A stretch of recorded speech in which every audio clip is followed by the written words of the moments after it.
Okay, good morning, everyone. I'm Mary Preenon. I'm the Director of Communications for Hudson Gateway Association Realtors.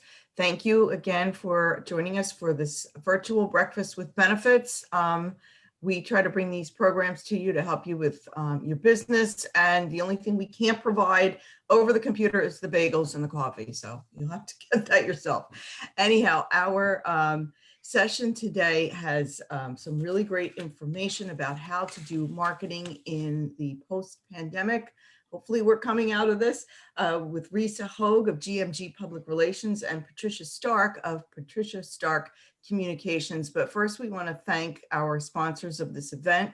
We have first up Robert Withers of M1 Capital. And Robert, why don't you introduce yourself and just tell everybody a little bit about yourself.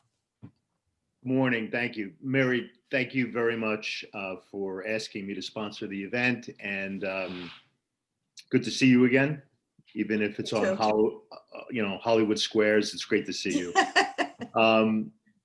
Risa, thank you for the event, and it's great to do another presentation with you and Matt, Kenny.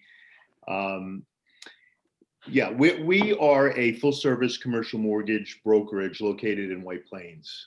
We have offices at 50 Main Street in White Plains and an office in New York City.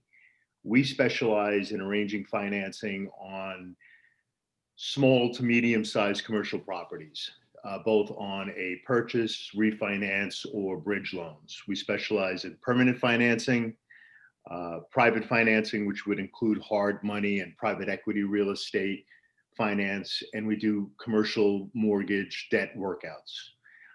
Specifically right now, today, I've been in the business a little over 30 years. This is my third company. Started off in the residential side of the business and then migrated over to the commercial side. Right now, today, we're very busy in both the SBA and spec construction segments of our Risa Hogue, I just want to hear what she has to say. We're doing a lot of SBA. I'm sorry, Robert. Can everyone please mute themselves? Thank you. Sorry, Robert. It's fine. We're very busy in both the SBA and spec construction financing segments of our business. SBA 504 programs and 7A programs obviously are for owner-occupied properties are very popular today, and building is back. So building construction financing is back.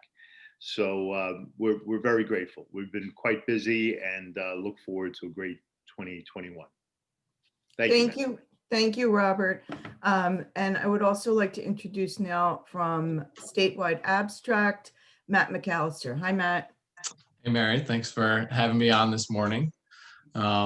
Seconding Robert's sentiments, it's good to be out and getting in front of people, even if it is through Zoom. I figured I would take the advantage to put on a tie today. So Statewide Abstract is a title insurance company. We've been family owned and operated for over 40 years, headquartered in White Plains. So we're working on any commercial and residential purchases and refinances. Is an event that triggers title insurance. Very service-oriented company. I know that title insurance can kind of have the ability to become a bit of a black box where a title order is placed and then you don't hear from them for a little while. And then as the realtor, all of a sudden you hear about these problems that if you would have known about them a little bit earlier, you could have got ahead of it. You could have done the legwork. And that's something that we're aware of. We work with our partners very closely, maintaining that transparency to try and get deals closed. I think that's what we consider our job is. We work closely with all of our partners. And I think you're in for a good presentation today. I know it's my first time meeting Patricia, but Risa Hogue, it basically is our PR department. She's the reason I'm speaking to you today. And she does a great job keeping us client facing and focused on developments in the market. So that's it for me. And I'll turn it over to the presenters. Great. Thank you, Matt. And without further ado, I'm going to just give you a little bit of background about Risa and Patricia. And Risa will start, I believe. Risa Hogue, who I've known for a long time, she founded GMG Public Relations in 1991. Her marketing agency serves companies in a variety of businesses, including real estate, nonprofit, healthcare, business to business, education, financial, government, retail, food service, just about anything.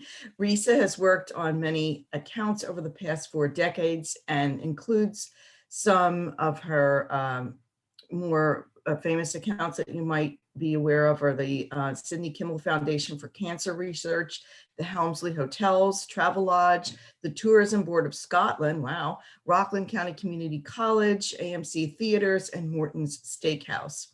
As a teacher certified by the New York State, and a seminar leader, Risa has presented many public relations and marketing seminars and workshops to business organizations and to area colleges. She is also president of the Rockland Business Women's Network, a member of the 2018 class of Leadership Rockland, and the 2019 recipient of the Lillian Vernon Award for Community Service from WEDC. Wow, that's very impressive, Risa.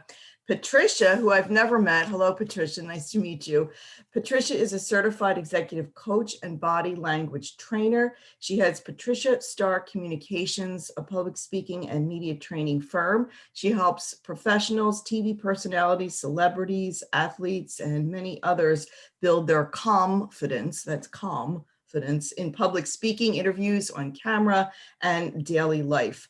Patricia has extensive experience as a health and medical news anchor, radio interview host, and appears regularly as a TV guest expert on the topics of communications and confidence. Her new book, Confidence: How to Trust Yourself, Tame Your Inner Critic, and Shine in Any Spotlight, is set to be published this year, 2021. And congratulations to both of you. And Risa, we'll start with you. All right. Thank you all so much. I want to thank Mary and Hagar. Mary does such an amazing job, and we have known each other for a very long time. I also want to point out that Robert Withers is sort of the one who put me in business 30 years ago, 1991, and is still a client today. So that's kind of cool, and I'm proud of that friendship and relationship. And of course, Statewide Abstract is a client as well, and I'm so happy to bring all these people together.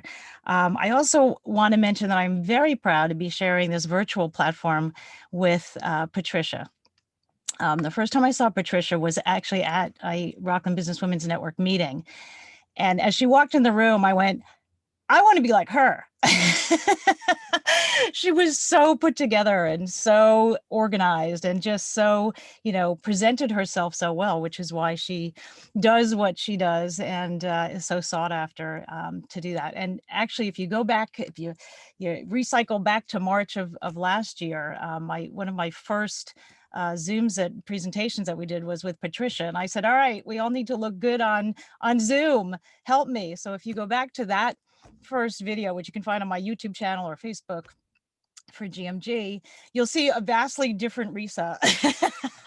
Patricia looks the same and fabulous, but you'll see how she upgraded my game in terms of how you look on camera. So I'm also looking forward to her tips and her hints. So I'm going to share my screen, and we are going to cram a lot of information. We were kind of laughing, Patricia and I, on how we were going to cram all this stuff into 25 minutes or so each. So you will hopefully get a tremendous amount of information. Grab a pen, grab a piece of paper, so that you can take down some notes. Some of this you guys will be familiar with. I actually think that realtors, and I think the bulk of the people on here are realtors. I think realtors are some of the best marketers I know. For whatever reason, you guys, seem as an overall group to do it really well. So some of these things may be things that you're familiar with, things you've done, but the idea is to walk away with a couple of nuggets. And so hopefully I will give that to you. So I'm going to share my screen. Everybody see that? Yes, somebody? It's so hard to do these in silence. Okay, I see shaking heads, some shaking heads. Okay, so basically we're going to talk about planning and targeting your market. So the first thing that you want to do, and I know that some of this again will sound simple, but the idea is that we very often don't do the simple things. And so I'm hoping that this presentation will help you with that. So many times just getting organized is part of the problem. It's part of the deterrent. It's part of what keeps people from doing, getting set up for the year.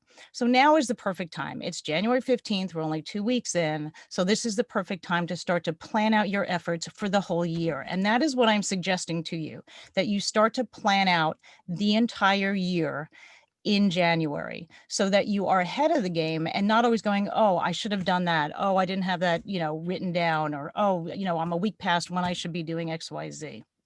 So we're going to talk about creating a calendar and how to do that effectively, utilizing oldies but goodies, and employing tools that are simple, but also very effective, identifying new tools and some new ideas that hopefully you'll walk away with. And don't be afraid to try new things. We love new things. And reviewing and evaluating as you go. So tracking is so important. And, very often the only way to track is asking people, oh, how'd you hear about us? It's as simple as that. And I tell a lot of clients who don't want to do anything too complicated to basically keep a yellow pad, or some sort of pad next to their desk or their receptionist desk or whatever, and ask, how did you hear about us? Where did you hear about us? And sometimes people will just say the internet, and you're kind of left, floundering with what that means. But at least you start to get some feedback on that. And tracking really is important. And you're going to evaluate as you go, the return on investment, short term and long term. And we'll talk about that a little bit. So the first thing you want to do is create a calendar. And again, I know some of these things sound simple, but hopefully I'm giving you tips to make them more impactful and effective. So you want to break your year first into quarters. Okay.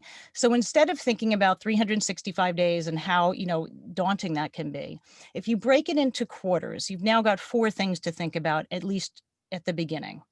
And you want to plug in what you already know takes place in each of those quarters, right? So what already is going to happen? And I'll show you that in a minute. So things that I do this in January, I do this in March, I do this in October. So plug in that information.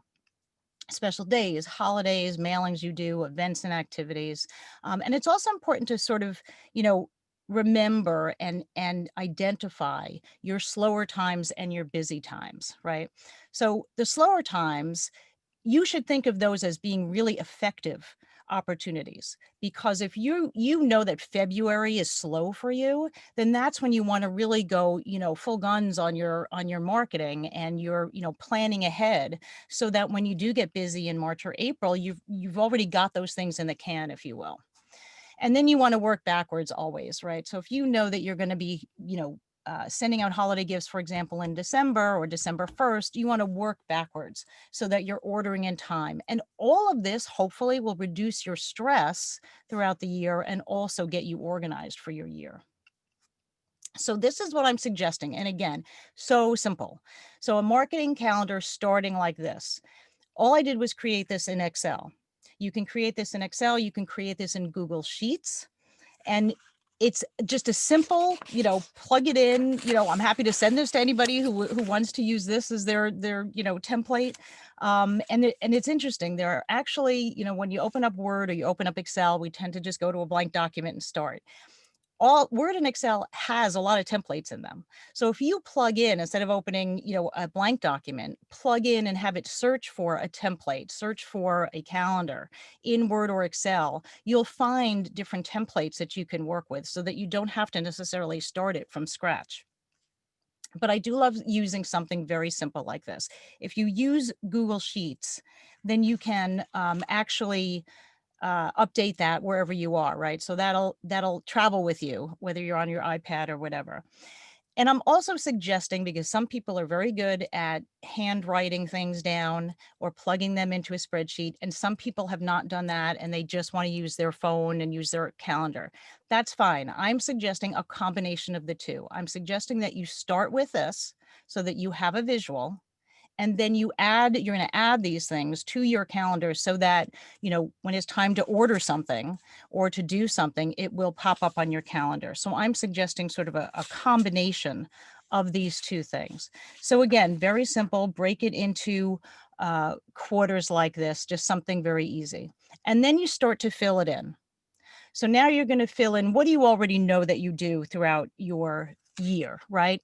And I'm saying I plugged it in January, third week, prepare your calendar for the whole year, right? March, I know I write a spring blog post. I'm good at that. Week 4 in March, I do a postcard mailer. So a golf event, plug in the things that already happen in your year. And some of you, like I said, I think realtors are some of the best marketers there are. So you probably already have some of this filled out or it in your head. So once you do that, then you want to start to think about, what else can I be doing? What else can I do to round this out? So let's talk a little bit about a marketing mix. So I call these oldies but goodies, but don't take these for granted. So many of these are so simple. And again, some of you will be very good at these. Some of you will say, oh, I never do that. So I'm going to suggest to you handwritten thank you notes. And this goes back to, 5th grade when your mom said, write a thank you note to grandma for the, whatever. So handwritten thank you notes go such a long way. I'm going to tell a great story. I used to send handwritten thank you notes for every article that I got. And there was a particular editor that had done a lot of articles. I wrote him a thank you note, handwritten every time. I once went to visit him in his office. And up on his bulletin board was every thank you note I had ever written him. And he said, nobody does this. And he was like, literally had them all up on his board. So thank you notes go a long way. They mean a lot. So it's simple. You can go to the local, Hallmark store or whatever and get thank you notes, or you can have them printed up, right? So I just did ones like these actually for the holidays because it's got our 30th anniversary. I use this side of it. And then I just got envelopes printed up for GMG. But you can go and get simple ones from the store. You can go to Vistaprint. You can use a local printer. Doesn't matter. The key is committing to it, right? So you want to commit that you're going to do this. So you want to put this on your calendar. And now this is going to go on your more daily calendar rather than your quarterly, but you want to write it down. And if you take nothing else away from today, from my talk, take away this. The best way for you to get any of this done and keep it going is to make an appointment with yourself. So you are going to put on your calendar Friday mornings, 8:30 to 9 is my thank you note writing appointment. And I don't do anything else during that time. The same way you would make an appointment with somebody and you wouldn't interrupt that for anything else. Make appointments with yourself. By doing that, you're prioritizing yourself, you're prioritizing your marketing, and it will get done. Now, it's not to say that, client asks for a meeting and you're like, okay, I can't do that today. Fine, move it to a different day.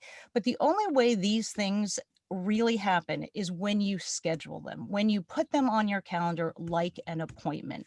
Prioritize your marketing efforts in this way, and you'll find success as it builds all year long. So coffee dates. So how many of you go into a virtual meeting? So the BCW last night, Business Council of Westchester, had their Happy New Year event, which they do in January every year, normally in person. There were 120 people on that Zoom. I mean, it was fabulous, and they run it and it's really fun. And then you break out into smaller rooms and network with people. What I do when I go on those Zooms is I look through the room and I say, oh, I've heard of, so-and-so, John Smith, but, I've never met him. I'm going to reach out to him. So I take notes while I'm looking at the Zoom and people are talking. I'm taking notes. Oh, look, hey, there's, Sue, there's, Joe. And I write down, and now I reach out to them. Hey, I saw you on the Zoom, for BCW. I'd love to have a one-on-one. This is so much more acceptable now than it may have been. It may have almost seemed stalkerish, years before, but now people really welcome that. So use those opportunities to create, what I'm calling coffee dates, which are virtual for now. Unless you are comfortable doing them in person. And again, schedule those in. So you're going to make a point of saying to yourself, I'm going to do 1 coffee date a week or 2, whatever is your comfort zone, but at least try them, even if it's out of your comfort zone, to do 1 a week or something like that. And think about what groups you belong to. This has been a great time for Zoom networking. As Mary mentioned, I'm president of the RBWN, Rockland Business Women's Network. And we have members now who joined us during the pandemic from all over the place. Why? because they don't have to get to us in person, right? They can participate in the group via Zoom. So you can do the same. If you've never, if you work in Bergen County, but you haven't really explored it, what groups are happening there? What's happening in Rockland? What's happening in Westchester? What's happening in Greenwich? And look for groups that you can join and you don't have to be there in person right now, and expand how you're marketing. All right, I mentioned business cards because a lot of people are really good at getting their business cards done, and every 6 months they've got a new one. And then other people will give you one and it looks like it's coffee stained and it's like, dog-eared. And so look at your business cards, look at your marketing materials. What do they say about you? Literally, what do they say about you? The presentation. And I have to say that my new business cards are courtesy really of Statewide Abstract, because Ken Messia hands me his card a couple of years ago, and it was the silkiest, softest card I have ever had. And I said, when I redo my cards, I'm doing this. So I called him, I said, all right, I'm ready. Who's your printer? And they are so silky and soft. So people hang on to them because they speak to quality. They speak to caring about your brand. So look at your cards, make sure everything's up to date. All right, so adding more to the marketing mix. So telephone outreach, again, it's kind of funny, people are, in different, have different views about what feels old and what feels new during this pandemic. So telephone outreach has almost become like a funny thing, like, oh, let's talk by phone. It's sort of old fashioned. Everybody's Zooming now, or, just Zoom seems to be the thing. So pick up the phone, ask somebody how they're doing, and call to chat. And I'm not talking about cold calls here. I'm talking about contacts that you already have, and ask them what they need. How can you help them? And think about that, for those who are BNIers, think about, giver's gain, right? You want to give something before you ask for something, or just check in. So telephone outreach is fabulous. And again, schedule that time. Put that in your calendar for the week. Wednesday mornings from 9:30 to 10:30, I make my telephone calls. Promotional items. So people love swag. What can you give away that's unique? So this year I did a whole bunch of swags. I have my new logo for my 30th anniversary. So I did playing cards as well. And I figured everybody's sitting home in COVID and, doesn't know what to do. Well, let's give them a fresh pack of playing cards. So I did those, and I went to Zazzle and did those, and they were, easy, quick, fun. Everybody knows there's great swag that you can do, and people really do appreciate it. When you send that with a thank you note, handwritten thank you note again. If your handwriting isn't good, then yeah, you can break down and do a, computer printout, but make it personal. Emails. So emails are, oldies but goodies, really. You want to up your email game. What are you doing to get people to open your email? And I hear a lot about that, about, open rates, and I don't get a big open rate. What's your subject line? Are you just selling yourself basically in the email, or are you offering tips and advice? If your emails always have something interesting in them, people are more likely to open them every time they come. So you want to do them not only just for the visibility of, you've put yourself again in someone's inbox, which is good, right? You want to keep yourself sort of popping in there, but you want to make them helpful and interesting and tip oriented. Okay. Let's see. Okay, volunteer. So this is another one, oldie but goodie, right? You want to volunteer. Volunteering is fabulous. You can still do that now. It's a great way to meet people. You can do it on an individual basis, meaning a one-off, where you're helping, unload a truck of food, for people to people, or you could commit to be on a board. And I get a lot of pushback from people who say, I don't have that time. That's a big time commitment. Yes, but it's also a huge ROI. Volunteering and committing to a board and getting to know people on a more intimate basis than you would just through normal networking is a fabulous way to expand your network and get people to become familiar with you and trust you. If you aren't sure where to start with that, I highly recommend Volunteer New York.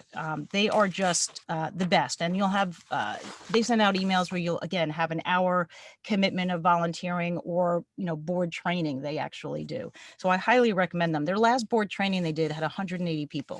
So it's a great group. All right, public relations. So near and dear, obviously, to my heart. Think of public relations as, in this simple way. First, what tips do you have to share that are new? right? Again, always thinking in terms of, you know, the media loves this kind of thing. Emails are great for this. Blog posts are great for this. You know, 5 tips for, you know, and again, I'm talking realtors, but 5 tips for, you know, selling your home faster. 5 tips for getting your house ready for sale. Some of these are, you know, old titles, if you will, or used titles, but what's something different you can add to the mix? Insights on trends in the immediate area. Maybe you are noticing something that you can go to the media with and say, you know, I've noticed that, you know, more people are coming from, you know, I don't know, Connecticut to move to Westchester or whatever it is. So any insider trends. The other thing that's always interesting is bucking a trend, right? So you can, if you're on a national trend, like we are also, you know, seeing the national trend here in our area, or bucking the trend. You know, every other area is seeing this, or every other, you know, industry is experienced this, we're bucking that trend here. Or our company is bucking that trend. And I think that's always interesting for the media. They want to know why. Speaking engagements is such a good one. So like Hagar, right? So this is such a great opportunity. Where else can you speak, right? What expertise do you have that you can share with other people? And there's so many groups. Find groups that you can speak for. All right. Planning around special days. So I love special days. I love being able to use those. And there's tons of them, and some of them are really goofy, and some of them are, you know, you can really use for fun, and others are really can pertain. And again, I've pulled some for the realtors here. So New Homeowners Day is May 1st. National Financial Awareness Day is August 14th. So what do you do around those special days? You can write blog posts, you can write tip articles, you can recognize people, you can run contests around them, and then you can use all of that content for Facebook posts, LinkedIn posts, press releases, emails, all of those things. So you can repurpose a lot of that content. And this one I thought was fun. I actually saw somebody who had done this in California, sort of an old-fashioned road trip. And again, realtor specific, but, you know, do a video, do a blog, do a photo album to highlight a particular neighborhood or a street. Take people on a tour, right? People can't aren't getting out as much now. So how can you bring something to them? What can you do to highlight? And for other businesses, this can be done, you know, in your own office. You know, people aren't here, but we're going to show you the office anyway. We want to show you where, you know, where things happen and what we do. So those are kind of fun. All right. So then once you have that, you want to start plugging, again, these things into the calendar of what you're going to do, ordering new business cards, writing thank you notes. And again, I'm still on that quarterly kind of a calendar here. The key to success, and I've tried to emphasize this throughout and on this slide, is setting an appointment with yourself for these activities, right? That is really the way that this happens. And I'm timing myself. I got 5 more minutes. Okay, so adding to the marketing mix, I want to make sure that this is something that everybody on this call does. Every time I've sent this out, I almost did this casually about, I don't know, 8 or 10 years ago. And it was one of the most popular emails that I sent out. Evaluating your 3 most successful clients. At the end of each year, I suggest to people that they do this. You look at what was the demographic of that client. Why were those accounts or those people so successful? What did you do well? What made them a good client? How can you replicate them as a client? And how can you take the lessons learned and transfer that information to blog articles, posts, guidebooks, whatever? So this is a great way. And if you have staff, this is a great sort of mind, you know, discussion, brainstorming session with staff. Let's talk about our 3 most successful clients, because if you can replicate those, wow, that's a home run. So this is something that's great to do every single year. All right, some new tools, and I am running out of time, so I'll go through this. Some of this, like I said, you already know, but social media, almost, you know, new tool, old tool already. But think about the tools that you're using: Facebook, Twitter, Instagram, LinkedIn. How are you using them? Are you posting regularly? Or if I go to your Instagram page, is it going to be, you know, the last post was June of, you know, 2019? Are you posting events? Are you boosting posts? Are you advertising? Are you engaging in groups? There's so many groups that you can engage with now on Facebook. Twitter, are you posting relevant information and using hashtags to catch attention and engagement with followers? Some people really don't understand hashtags. It's basically how to find a stream of conversation. And so you want to find out, and there's a tool, of course, besthashtags.com, where you can go and you can plug in, realtor, or you can plug in, whatever term you want, and it's going to give you, here's your best hashtags, your most popular hashtags. So we use that a lot. So that's a great little tool. If you are concerned about, I don't know how to post, I don't know how, I can't do a graphic, how do I do that? Write this down, canva.com. Many people already know it. It sort of now has caught on. They actually do some big advertising now, but CANVA, canva.com. Highly recommend it. Okay, and that will format all your posts for you for Twitter and Instagram and all of that. LinkedIn. LinkedIn is probably the best, most underutilized tool there is for business today. You need to know how to use LinkedIn. You can use it for connecting. And there's a whole way that you can connect with people you already know. You should never have to do another cold call. Groups, posting in groups, articles that you write, research that you do, finding hashtags on there and following experts in the industry, getting ideas for yourself. LinkedIn is fabulous. If you are uncomfortable with LinkedIn, I suggest you make appointments with yourself and get comfortable with it, because it is a fantastic tool. Make sure all your profiles are up to date, your links, your emails, your photos in each of these social media. And then you can always use a spreadsheet to make a content calendar for your social posts. And again, there's plenty of templates online. All right, sponsorships. Just like today, just like, Statewide Abstract and M1 Capital, you don't want to speak, sponsor somebody to speak. Think of other places that you can sponsor that are outside the box, right? PTA pages on school sites. A lot of people may not realize that there are PTAs who are like, yeah, sponsor our page, and you'll get your link there. Events, other events, golf outings, obviously very popular. And then who can you partner with on doing an event, right? So that I reached out to Patricia. I'm like, hey, do this with me. Let's partner on this. And then that highlights both of you. Then having our sponsorships and Hagar, we got 5 times the amount of push, right? Or visibility, because all 5 of us were pushing this out at once. All right, running out of time. So I can share this with whoever wants more information on it, but professional binders where you offering information, blog posts, and ask for testimonials. So important these days. Ask people to write testimonials for you and then do it for them. All right, when you're done, you can do your smaller calendar, your more exacting calendar, if you will, where you break it down by month and then what you're going to do each day during each week of the month. And again, you can start here and then add these things to your calendar. So in summary, you want to organize and plan out your efforts now. You want to create a written or digital calendar that you can work from and then transfer that information over. Set appointments with yourself for these activities. So important. Identify and analyze successful clients. We love that. All the lessons you're going to pull out of that. Utilizing old and new ideas for marketing, and explore some you haven't tried. It's step outside your comfort zone. We all did that for the past, 10 months. So keep stepping outside of that comfort zone. Review and evaluate as you go. And don't be under the mindset of cutting off too soon. Sometimes people will say, oh, I haven't seen anything. How long have you been doing it? A month. Well, it might take 3 months. So don't be, don't rush to judgment, but do evaluate and continue to evaluate as you go. And that is it.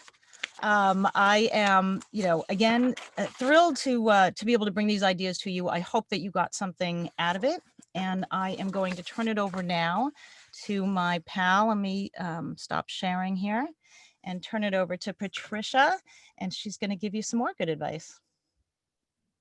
Great. Thank you so much, Risa. That was awesome. I wrote down lots of stuff myself there, so I appreciate that.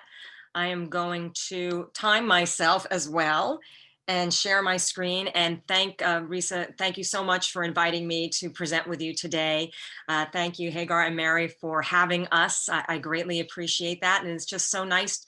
I'm happy at the chance to be with people at any point at this time and place, virtually, you name it. It's just so great to see faces that don't have masks on them. So we're gonna cover a lot today. So I'm just gonna start to share my screen.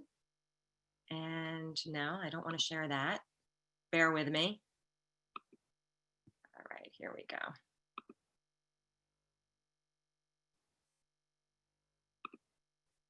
Is it sharing? Does it look like it's correct, or are you seeing? Make sure you're not seeing this. Okay, does it look like you've got my PowerPoint up there? Yep, Terrific. looks good. Yep. All righty. So today I'm going to be talking to you about my new book, Confidence, and my workshops and my coaching and training that I do. It's really going to be the tip of the iceberg because there's so much to cover. But for 20 minutes, I can at least give you a great overview of the coaching and training that I do and helping people communicate with confidence. And let's see. Not letting me advance my slide. There we go. So a little bit about me. You heard my introduction, so I won't go into that too much. Here are some of the clients that I've worked with over the years. And one of the greatest gifts that I've learned from working with all of those clients is that really everyone, when they're trying to communicate with a calm confidence, they end up really having the inner critic. It's something that none of us can escape. Everybody has doubts and fears. Everyone experiences stress and anxiety, especially when they're outside of their comfort zone. And Risa just mentioned, recently we've all had to get out of that comfort zone more and more. So anytime that you're out there communicating in a new way, and that's been virtually for many of us, most of my clients currently have never had to be in front of the camera, nor did they choose to be or want to be. And it's been a necessary evil. And it's been a struggle for many people.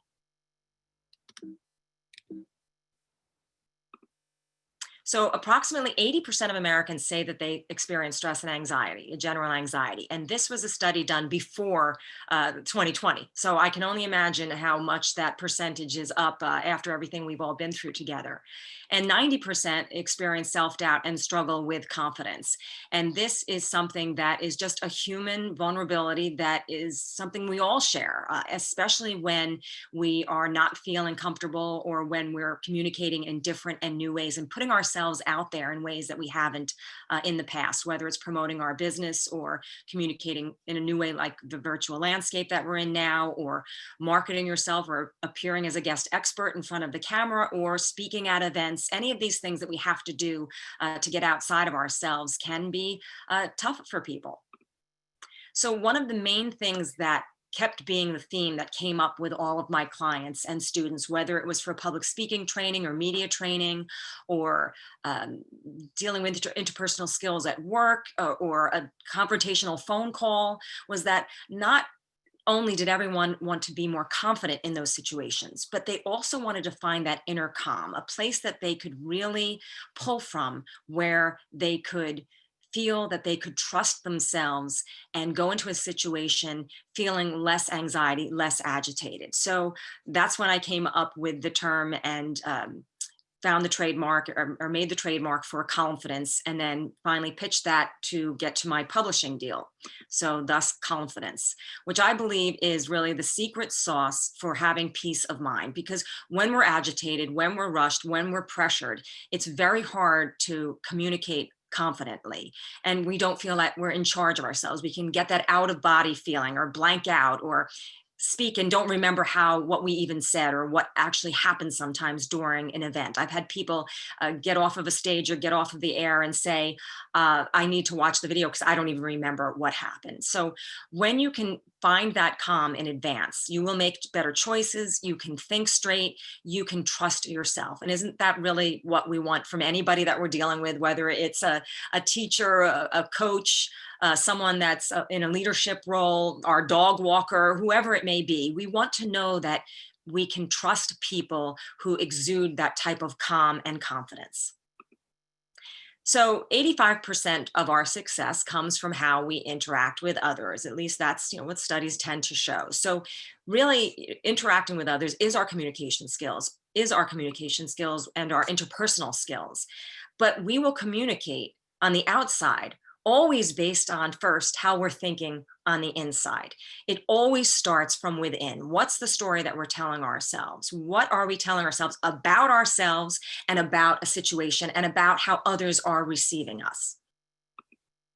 So the most important thing that we will ever hear then is what we say to ourselves about anything, and how we interpret what we think others are feeling about us is in addition to how we are telling ourselves that same story. So it's not just us about ourselves, but we're telling ourselves about what we think other people are thinking. So studies also show that 80% of self-talk in human beings is negative.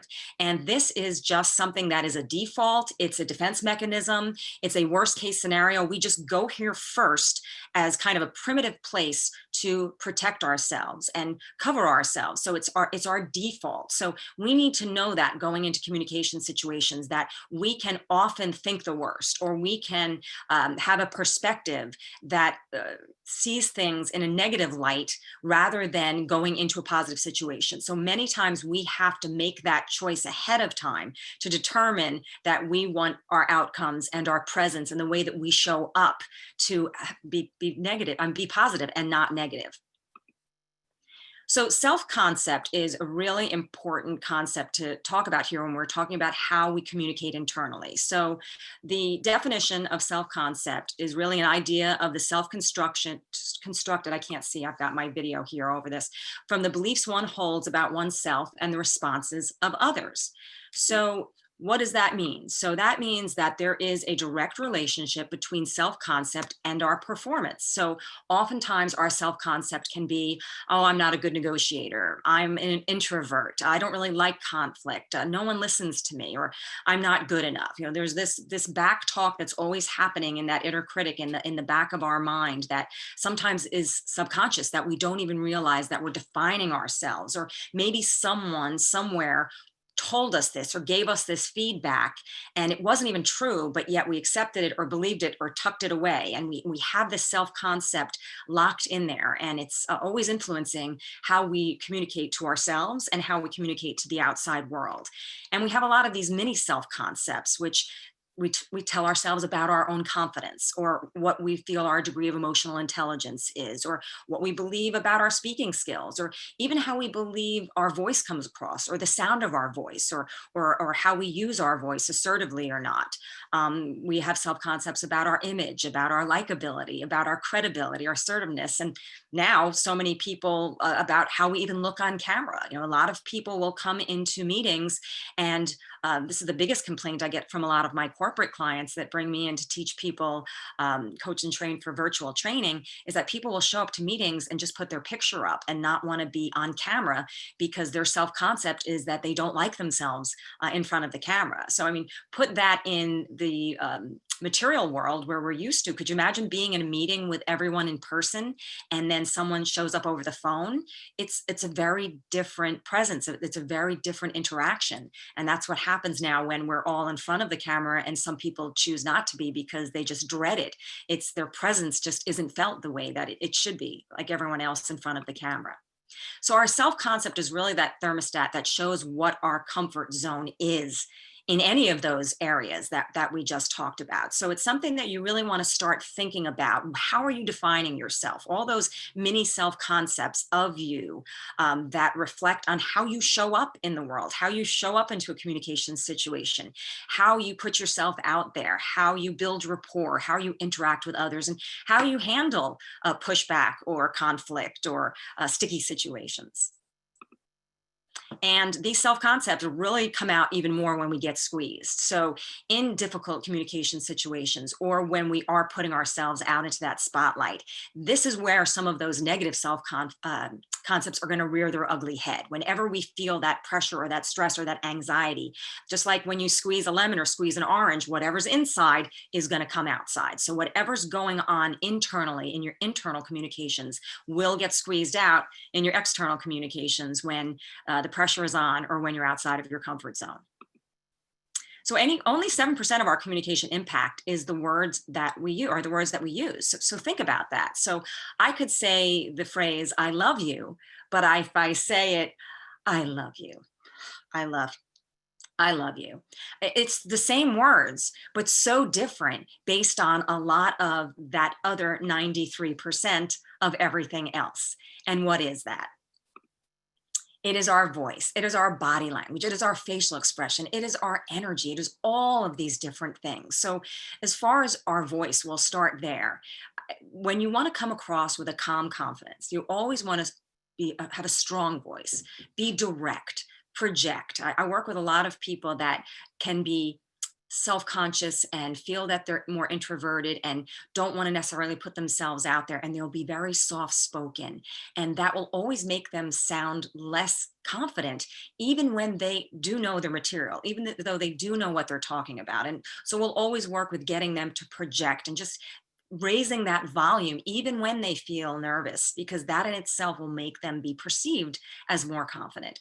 A lot of times when people are talking and they're getting in a heated or nerve-wracking situation, they will keep rising their register, so they end up in what you've heard, high C. So whenever you're speaking and you want to come across a little bit more grounded, always come back down at the end of your sentences or at the end of a thought and lower that register and then continue, rather than keeping those steps going in that higher pitch. That will always make you sound like you're in more control and in a more calm, confident place. And speed is always an indicator of nerves. You know, today, both Reese and I think, are packing a lot in, so I'm even going faster than I normally would because I have a lot I want to share with you today. But just know that that is always going to be an indicator. The faster we go, the more will be perceived that we are nervous or wanting to get through something quickly.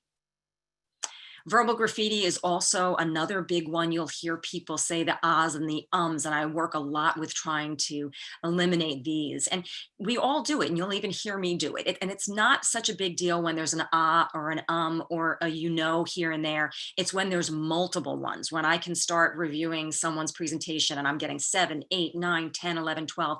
That's when it becomes really a big problem. And you'll see that even in scripts and in the media and any kind of movies, they don't even write these in unless the character is supposed to appear uninformed, uneducated, or confused. So it's something that we want to really work to minimize. And filler phrases are a similar situation. To be honest, I mean, like, actually, these are all like place markers that we are putting in place because we're afraid of the silence. We feel like we need to keep going. And to be honest is actually a big pet peeve of mine, because I just feel like, well, are you telling me you weren't honest a minute ago? Or are you telling me sometimes you're not honest?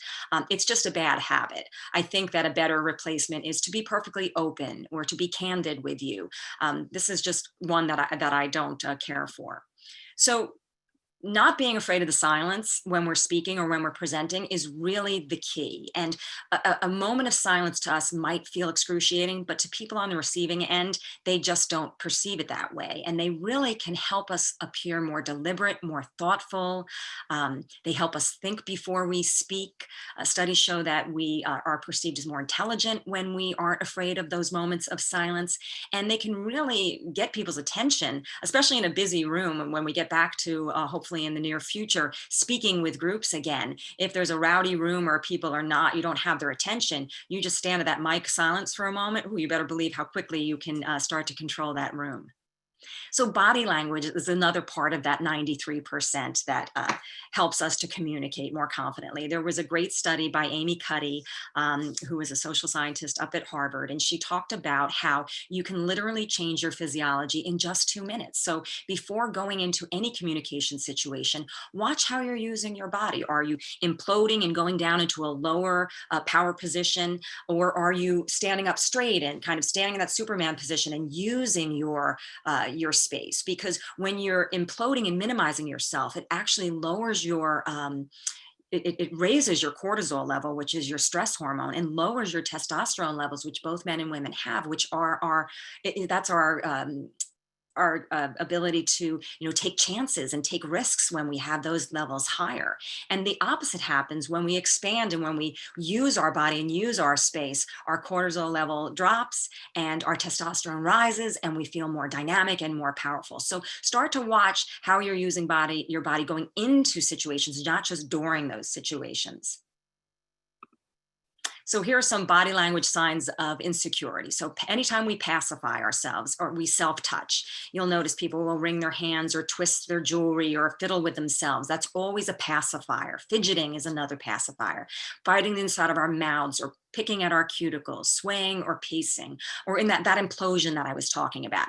Any of these things are showing signs of insecurity. So you want to take note of how you're sometimes falling into these traps, but this is also beneficial to know when you're talking to somebody on the receiving end, if they're feeling insecure or uncomfortable about a situation, and you start seeing them doing these things. I mean, it was really hammered home that body language is not mind reading. What it should make you do when you're looking and analyzing other people's body language is ask better questions, ask more powerful questions to really dig a little bit deeper to try to understand how people are feeling when you're communicating with them.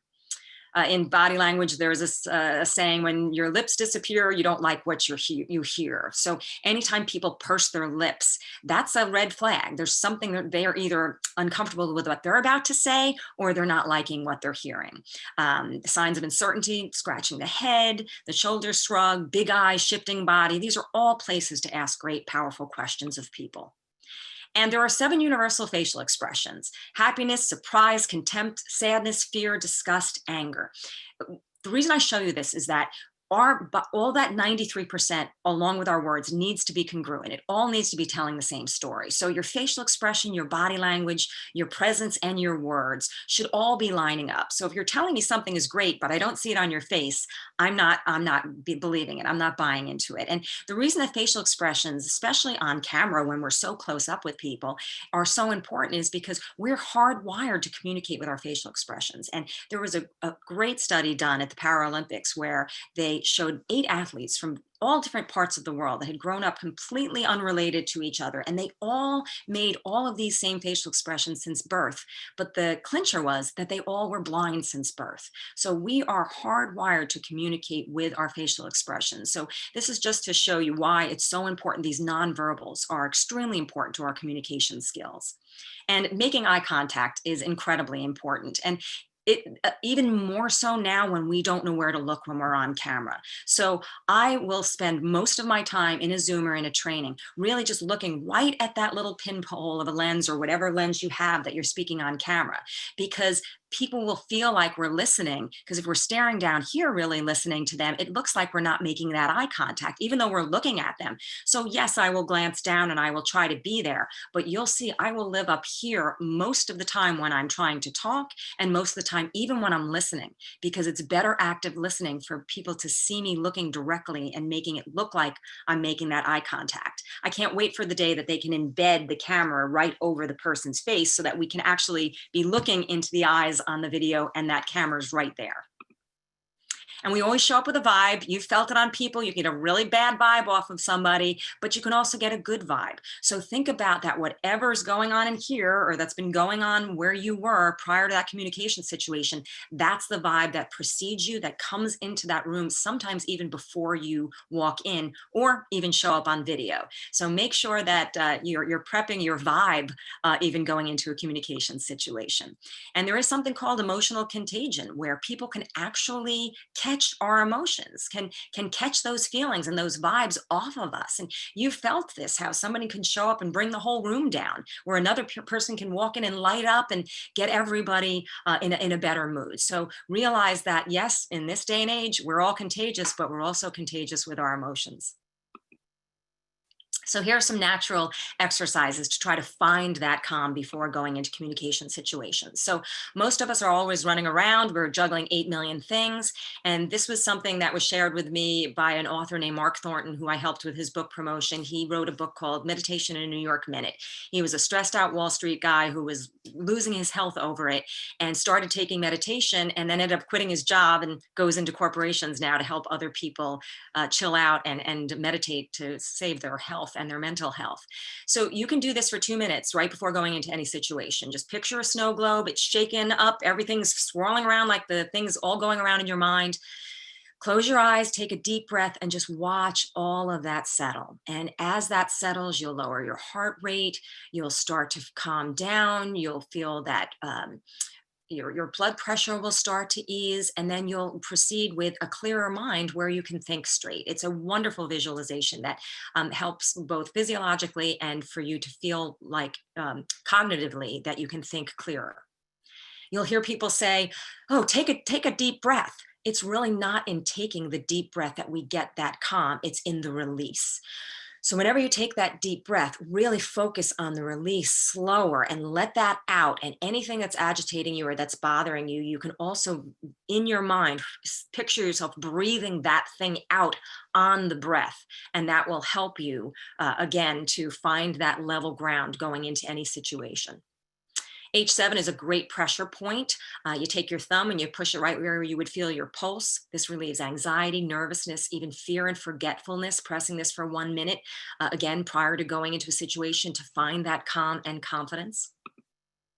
And rubbing that earlobe, we always all remember Carol Burnett when she used to give that little secret sign on camera, but this is a reflexology point where we can rub this just for a moment and it will relieve that stress and tension and anxiety and will increase alertness.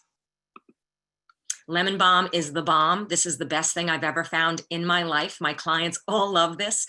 This is a natural remedy that was given to me several years ago by a friend who was going through cancer treatment. Her doctor had recommended this. It's all natural. It's kind of called the natural Xanax. Dr. Oz has touted it on his program. It's just a little tincture you put under your tongue. It can be a sleep aid. It helps you chill out without feeling like you've taken any drugs or a glass of wine or anything like that. It literally just takes that fight or flight or that edge off. I've even used it for my teenage son when he's been stressing out about tests or anything. It's just, you still think straight and think clearly. It's really a wonderful item. I've gotten fantastic feedback on it. Any health food store or online would carry this. Watch your caffeine. There was a really creepy study done by NASA where it showed that they gave spiders all these heavy hitting drugs and things that should throw them off their track. But the one thing that prevented them all from spinning their intricate webs was high levels of caffeine. So just know that there's a tipping point. A little bit will get you up and will get you feeling alert. But know that spot where all of a sudden you're just not going to think straight. You're going to talk too fast. This is a different level for everyone, but it's just something good to keep in mind. So remember, you will communicate on the outside based on how you're thinking on the inside. It always starts from within. So think to yourself ahead of time, how do I want this to go?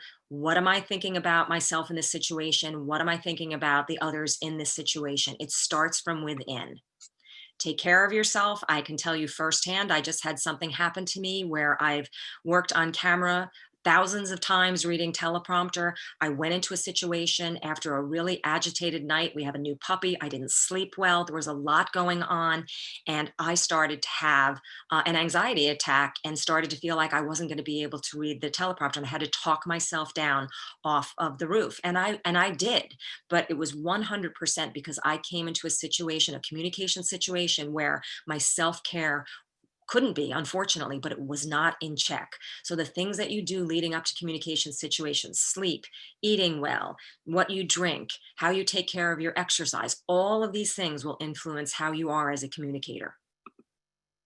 Meditation, again, reduces stress, improves health, peace of mind. It also increases happiness and positivity and increases concentration. This can be done for just a few moments. You don't have to light incense and sit like a pretzel. It's really just taking that time to have calm and quiet, giving yourself, what is the greatest thing that we give to people in memorandum is a moment of silence. Give yourself moments of silence during the day to just be mindful and have those calming moments, and you will be amazed at how much more you feel a calm confidence throughout the day. Remember, what you focus on will always expand, so pick the good stuff. And that is my presentation. Here's how you can follow me. I give tips and information on social media all the time. The new book will be released in September 2021. This was just a bunch of morsels in the tip of the iceberg. So I hope that I can provide more of that for you if you are able to pick up my book in the future. So thank you so much all for your time. Thank you so much, Patricia and Risa. It was really great. Both of your presentations were really great. And Patricia, when you were talking about the and the I do that all the time.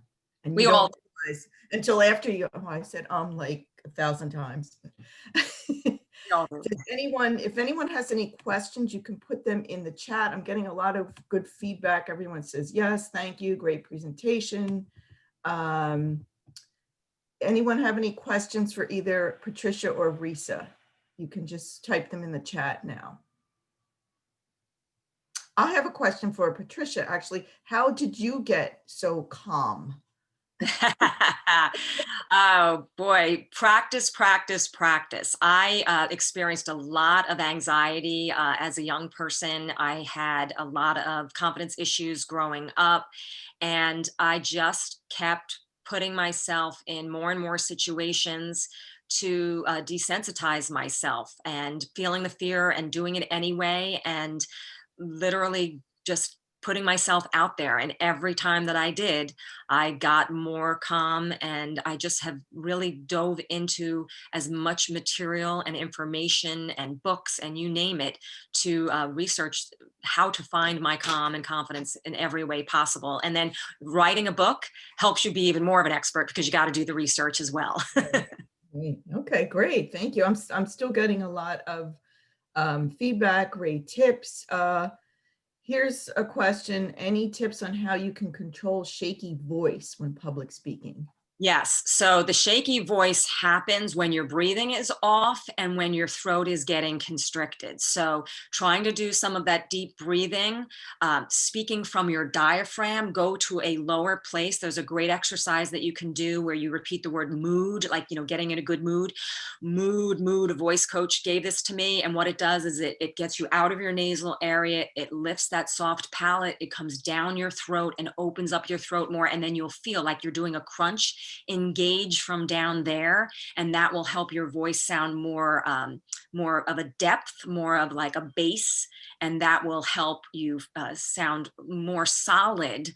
But before going into that, make sure that you're very hydrated, and make sure that you're doing that breathing so that you can relax, so that those muscles relax. And that lemon balm will also be a muscle relaxant. And a lot of Broadway performers swear by bananas as a muscle relaxant and as a beta blocker. So that's something you could try as well.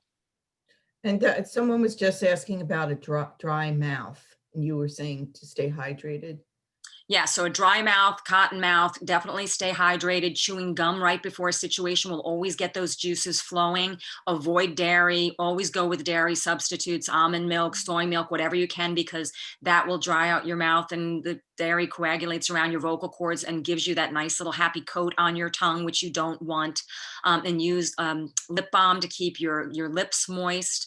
But it's usually because of that heart rate being up, and that fight or flight moment actually gives you that feeling of that dry mouth. So whatever you can do to try to calm ahead of time. And also stop telling yourself that you shouldn't be upset and that you shouldn't be nervous. If it's a high stakes situation with a higher price on it, of course you're going to be, but just remind yourself that just because you're nervous doesn't mean that you're not going to do a good job. A lot of people do a great job with very heightened nerves. So all you can do is whatever you can take care of ahead of time. And then just remind yourself, a lot of times you just need to be courageous for the first 20 or 30 seconds. And once you get going, things start to level out.